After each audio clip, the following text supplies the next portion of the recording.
Hi friends, ಎಲ್ರಿಗೂ ನಮಸ್ಕಾರ. ಹೇಗಿದ್ದೀರಾ ಎಲ್ರು? ಎಲ್ರು ತುಂಬಾ ಚೆನ್ನಾಗಿದ್ದೀರಾ ಅಂತ ಭಾವಿಸ್ತೀನಿ. ಇವತ್ತಿನ ವಿಡಿಯೋದಲ್ಲಿ ನಾನು ಜ್ಯೋತಿರ್ಭೀಮೇಶ್ವರ ವ್ರತದ ಬಗ್ಗೆ ತಿಳಿಸ್ಕೊಡೋಣ ಅಂತ ಇದ್ದೀನಿ. ಮೊದಲನೇದಾಗಿ ನಾನು ಇಲ್ಲಿ ಶಿವ ಪಾರ್ವತಿಯ ರೂಪವನ್ನು ಮಾಡಿಕೊಂಡೆ. ಅದಕ್ಕಾಗಿ ನಾನು ಸ್ವಲ್ಪ ಅರಿಶಿಣ ತೆಗೆದುಕೊಂಡು ಅದರಲ್ಲಿ ನಾನು ಶಿವ ಮತ್ತು ಪಾರ್ವತಿಯವರ ರೂಪವನ್ನು ಮಾಡೋದಕ್ಕೆ ಅರಿಶಿಣ ಮತ್ತು ನೀರನ್ನ ಕಲಸಿ ಅದನ್ನ ಆಕಾರವಾಗಿ ಮಾಡಿಕೊಂಡೆ. ಅದು ಕೂಡ ನಮಗೆ ಹುತ್ತದ ಮಣ್ಣಲ್ಲಿ ಮಾಡ್ತಾರೆ ಕೆಲವರು. ಹುತ್ತದ ಮಣ್ಣು ಸಿಗದೇ ಇದ್ದ ಪಕ್ಷದಲ್ಲಿ ಈ ರೀತಿ ಅರಿಶಿಣದಲ್ಲಿ ನಾವು ಮಾಡಿಕೊಂಡು ಅದನ್ನೇ ರೂಪವಾಗಿ ಇಟ್ಕೊಂಡು ಮೂರ್ತಿಯ ತರ ಪೂಜೆಯನ್ನ ಮಾಡ್ತೀವಿ. ಕೆಲವರು ವಿಗ್ರಹಗಳಿದ್ರೆ ವಿಗ್ರಹನ ಇಟ್ಕೊಂಡು ಡೈರೆಕ್ಟ್ ಆಗಿ ಅದಕ್ಕೇನೆ ಪೂಜೆ ಮಾಡ್ತಾರೆ. ಇಲ್ಲದೆ ಇರೋರು ಈ ರೀತಿ ಅರಿಶಿಣದಲ್ಲಿ ಮೂರ್ತಿಯನ್ನ ಪ್ರತಿಷ್ಠಾಪನೆ ಮಾಡಿಕೊಂಡು ಅದರಿಂದನೇ ನಾವು ಪೂಜೆಯನ್ನ ಮಾಡ್ಕೊಳ್ಳೋದು. ನಾನು ಕೂಡ ನನ್ನ ಹತ್ರ ವಿಗ್ರಹ ಇರಲಿಲ್ಲ, ಈ ರೀತಿ ಮಾಡಿಕೊಂಡು ತೆಗೆದಿಟ್ಕೊಂಡೆ. ಅನಂತರ ನಾವು ಸ್ವಲ್ಪ ಅರಿಶಿಣ ಸ್ವಲ್ಪ ಕುಂಕುಮನ್ನ ಹೆಚ್ಚಿಕೊಂಡು ಅದಾದ್ಮೇಲೆ ನಾವು ದೀಪವನ್ನ ರೆಡಿ ಮಾಡ್ಕೊಂಡಾದ್ಮೇಲೆ ಮೂರ್ತಿಯನ್ನ ಇಟ್ಟು ಪ್ರತಿಷ್ಠಾಪನೆ ಮಾಡಿ ಪೂಜೆನ ಮಾಡ್ಕೊಬೇಕು. ಹೂವಿನಿಂದ ಎಲ್ಲ ಅಲಂಕಾರ ಮಾಡಿಕೊಂಡು ರೆಡಿ ಮಾಡ್ಕೊಬೇಕು. ನಂತರ ಇಲ್ಲಿ ನಾನು ಕೈಗೆ ಕಟ್ಕೊಳ್ಳೋದಕ್ಕೆ ಅಂತ ಹೂವನ್ನ ಅರಿಶಿಣದ ದಾರದಲ್ಲಿ 9 ಗಂಟುಗಳನ್ನ ಮಾಡ್ಕೊಬೇಕು. ಮದುವೆ ಆಗಿರುವಂತಹವರು 9 ಗಂಟುಗಳನ್ನ ಹಾಕೊಬೇಕು. ಒಂದು ಹೂವಿಗೆ ಸೇರಿಸಿರೋದು ಮೊದಲನೇದು, ಅದನ್ನು ಸೇರಿ ಆ ಕಡೆ 4 ಈ ಕಡೆ 4 ಎಲ್ಲವೂ ಕೂಡ 9 ಗಂಟುಗಳನ್ನ ಹಾಕಿ ನಾವು ಮಾಡಿಕೊಂಡು ಅದನ್ನ ಕೈಗೆ ಕಟ್ಕೊಳ್ಳೋದಕ್ಕೆ ಸಿದ್ಧತೆಯನ್ನ ಮಾಡ್ಕೊಬೇಕು. ಅವಿವಾಹಿತರಾದರೆ 5 ಗಂಟುಗಳನ್ನ ಹಾಕೊಳ್ಬೇಕು. ನೋಡಿ, ಈಗ ನಾನು 1 ಗಂಟು ಹಾಕ್ತೆ, 2ನೇ ಗಂಟು ಹಾಕಿದೆ, 3ನೇ ಗಂಟನ್ನ ಹಾಕ್ತಾ ಇದ್ದೀನಿ. ನಂತರ 4ನೇ ಗಂಟನ್ನು ಹಾಕಿ ಅದಾದ್ಮೇಲೆ 5ನೇ ಗಂಟನ್ನು ಹಾಕಿ ಹೀಗೇನೆ 9 ಗಂಟೆಗಳನ್ನ ನಾನು ಇಲ್ಲಿ ಹಾಕೊಳ್ತೀನಿ.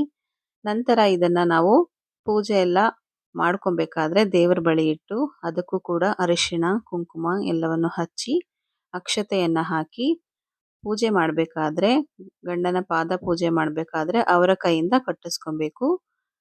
ಅವಿವಾಹಿತರಾದರೆ 5 ಗಂಟುಗಳನ್ನ ಮಾಡಿಕೊಂಡು ಅವರ ತಾಯಿಯ ಕೈಯಲ್ಲಿ ಕಟ್ಟಿಸ್ಕೊಬೇಕು. ಇದು ಒಂದು ಸಂಪ್ರದಾಯ. ಅದಾದ್ಮೇಲೆ ಇದು ದಾರ ನಮಗೆ ಎಷ್ಟು ಬೇಕೋ ಅಷ್ಟು ನೋಡಿಕೊಂಡು 9 ಸುತ್ತಾದ್ರೆ 9 ಸುತ್ತನ್ನೇ ಹಾಕೋಬಹುದು, ಇಲ್ಲಾಂದ್ರೆ 5 ಸುತ್ತನ್ನ ಹಾಕೋಬೇಕು. ಅನಂತರ ನಾನು ಇಲ್ಲಿ ದೀಪಾಳೆ ಕಂಬ ದೊಡ್ಡದನ್ನ ತಗೊಂಡು ಅದನ್ನ ಇಟ್ಕೊಳ್ಳೋದಕ್ಕೆ ಅಂತ ಸಿದ್ಧತೆ ಮಾಡ್ಕೊತಾ ಇದ್ದೀನಿ. ಮೊದಲನೇದಾಗಿ ಒಂದು ತಟ್ಟೆಗೆ ಅಕ್ಕಿಯನ್ನ ಹರಡಿಕೊಂಡೆ. ನಂತರ ಇಲ್ಲಿ ಫ್ರೆಶ್ ಎಲೆ ವಿಳೆದೆಲೆಯನ್ನ ತರಿಸಿದ್ದೆ, ಅದನ್ನ ಇಟ್ಕೊಬೇಕು. ಅದಕ್ಕೂ ಮುಂಚೆಯಲ್ಲಿ ಓಂ ಮತ್ತು ಸ್ವಸ್ತಿಕ್ ಚಿಹ್ನೆಯನ್ನ ಬರ್ಕೊಂಡು ಅದ್ರ ಮೇಲೆ ನಾವು ಆ ಕಡೆ 2 ಎಲೆ ಈ ಕಡೆ 2 ಎಲೆಯನ್ನ ಇಟ್ಟು ಅದರಲ್ಲಿ ಕೂಡ ಸ್ವಲ್ಪ ಅರಿಶಿಣ ಸ್ವಲ್ಪ ಕುಂಕುಮ ಅಕ್ಷತೆ ಹೂಗಳನ್ನೆಲ್ಲ ಹಾಕಿ ಸಿದ್ಧತೆ ಮಾಡಿಕೊಂಡು ಅನಂತರ ನಾವು ಏನು ದೀಪಾಳೆ ಕಂಬಗಳನ್ನ ತಗೊಂಡಿದ್ವಿ ಅದನ್ನ ನಾವು ಅದರ ಮೇಲೆ ಇರಿಸ್ಬೇಕು. ನನ್ನ ಚಾನಲ್ನ ಹೊಸದಾಗಿ ನೋಡ್ತಾ ಇರೋರು ದಯವಿಟ್ಟು ನನ್ನ ಚಾನಲ್ಗೆ ಸಪೋರ್ಟ್ ಮಾಡಿ, ನನ್ನ ವಿಡಿಯೋಗಳನ್ನ ಲೈಕ್ ಮಾಡಿ, ಕಮೆಂಟ್ ಮಾಡಿ, ಶೇರ್ ಮಾಡಿ. ನನ್ನ ಚಾನಲ್ ಹೆಸರು ಬಂದು ಸಿದ್ವಿ ಕಿಚನ್ ಅಂಡ್ ಬ್ಲಾಗ್ಸ್. ಹಾಗೆ ನನ್ನನ್ನು ಇನ್ಸ್ಟಾಗ್ರಾಮ್ ಮತ್ತು ಫೇಸ್ಬುಕ್ಕಲ್ಲಿ ಕೂಡ ಫಾಲೋ ಮಾಡ್ಕೊಳ್ಳಿ. ಶ್ರೀ ಸನಿಹಾ ಅಂತ ನನ್ನ ಪೇಜ್ ಹೆಸರು ಬಂದು. ಸೊ ಅದೆಲ್ಲ ಆದಮೇಲೆ ನಾವೀಗ ತಟ್ಟೆಯನ್ನೆಲ್ಲ ಸಿದ್ಧತೆ ಮಾಡ್ಕೊಂಡಿದ್ದಾಗಿದೆ.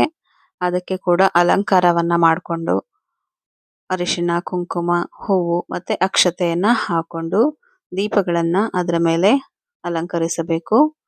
ದೀಪವನ್ನು ಸರಿಯಾದ ರೀತಿಯಲ್ಲಿ ಯಾವುದೇ ರೀತಿ ಅಲುಗಾಡಬಾರ್ದು, ಆ ರೀತಿ ನಾವು ಅದನ್ನ ಗಟ್ಟಿಯಾಗಿ ಕೂರಿಸ್ಕೊಬೇಕು.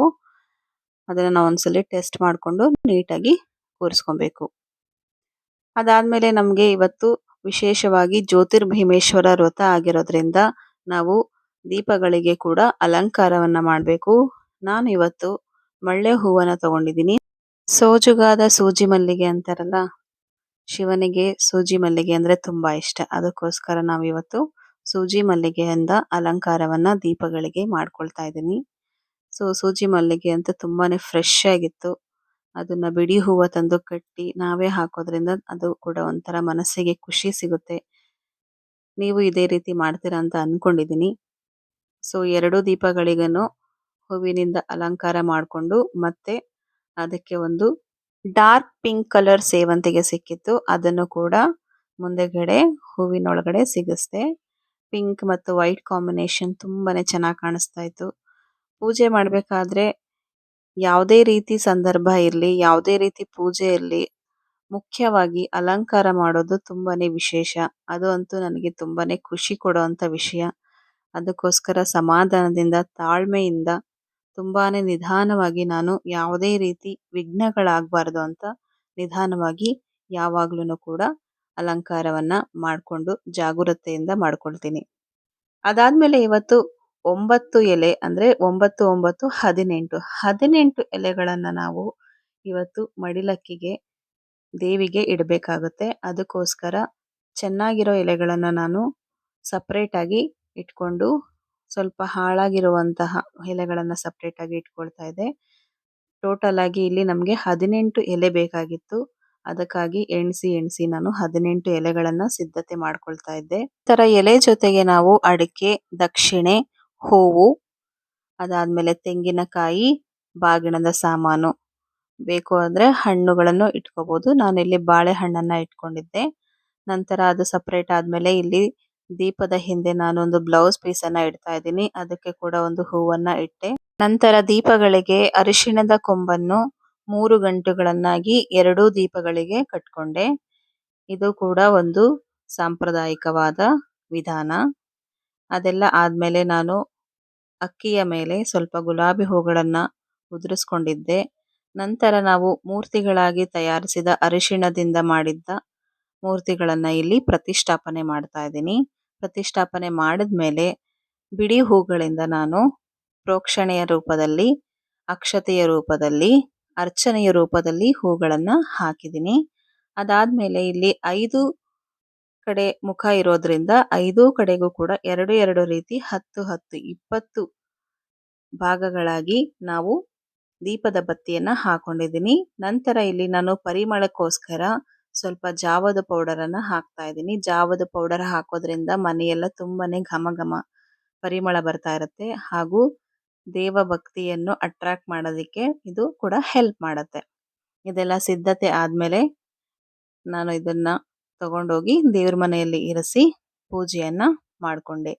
ಇದು ಇವತ್ತಿನ ಜ್ಯೋತಿರ್ಭೀಮೇಶ್ವರ ಭೀಮನ ಅಮಾವಾಸ್ಯೆಯ ಪೂಜೆಯಾಗಿತ್ತು. ಪೂಜೆ ಮಾಡಿದ ರೀತಿ, ವಿಧಾನ ಎಲ್ಲ ನಿಮಗೆ ಹೇಗೆ ಅನ್ನಿಸ್ತು ನನಗೆ ಕಮೆಂಟ್ ಮೂಲಕ ತಿಳಿಸಿಕೊಡಿ.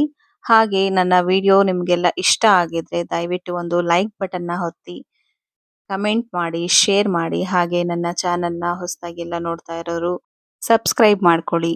ಈ ವಿಡಿಯೋ ನೋಡಿದ್ದಕ್ಕೆ ನಿಮ್ಮೆಲ್ಲರಿಗೂ ತುಂಬು ಹೃದಯದ ಧನ್ಯವಾದಗಳು.